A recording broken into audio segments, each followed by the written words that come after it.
Die Grondwethof verwerp 'n appelaansoek oor Kill the Boer lied en nog uitstel gegee vir SASSA afhanklikes om die nuwe Posbank kaart te kry.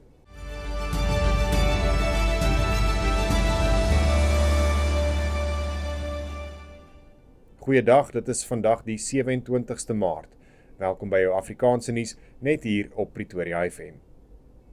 Die Grondwethof het die burgerregteorganisasie AfriForum se aansoek om verlof tot appel teen twee vorige beslissings van die Gautengse Hooggeregshof en die Hoogste Hof van Appel oor die sing van die omstrede lied Kill the Boer verwerp.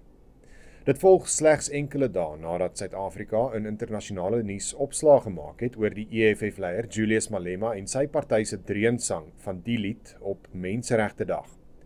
Die Grondwethof het eenparig beslis dat die organisasie se aansoek om verlof tot appel geen redelike vooruitsig op sukses het nie. Die uitvoerende hoof van AfriForum, Kali Kriel, sê daar sal nou harder gewerk word om internasionale druk op die Suid-Afrikaanse regering te mobiliseer. Die minister in die presidentskap, Kumbutso Ntshavheni, het vandag herhaal dat Amerika nie verplig is om Suid-Afrika te raadpleeg oor die aanstelling van sy ambassadeur nie. Dit volg nadat die Amerikaanse president Donald Trump Leo Brent Bozell gister as die Amerikaanse ambassadeur in Suid-Afrika aangewys het. Bozell se aanstelling volg na die uitsetting van Suid-Afrika se voormalige ambassadeur in Amerika, Ebrahim Rasool, nadat hy Trump gekritiseer het. Ntshavheni sê Suid-Afrika se rol in die proses is beperk tot die hersiening van die ambassadeur se geloofwaardigheid en om te bepaal of hy die genomineerde kandidaat moet aanvaar of verwerp. Ntshavheni het ook die voortdurende waninligtingsveldtogte wat spruit uit spanning oor die wet op grondonteiening veroordeel. President Cyril Ramaphosa het tydens die water- en sanitasie Indaba in Midrand kritiek teenoor syndikaate uitgespreek wat munisipale waterinfrastruktuur saboteer. Ramaphosa sê daar is geen waardigheid daarin vir mense om tou te staan om water te kry terwyl iemand anders baie geld maak nie.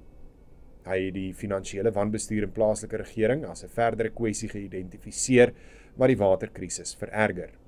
Die president het daarop gewys dat hoë vlakke van waterverlies, onvoldoende inkomste en tekorte aan behoorlike stelsels om inkomste in te vorder, die bestaande uitdagings vir die watervoorsiening nog verder vererger.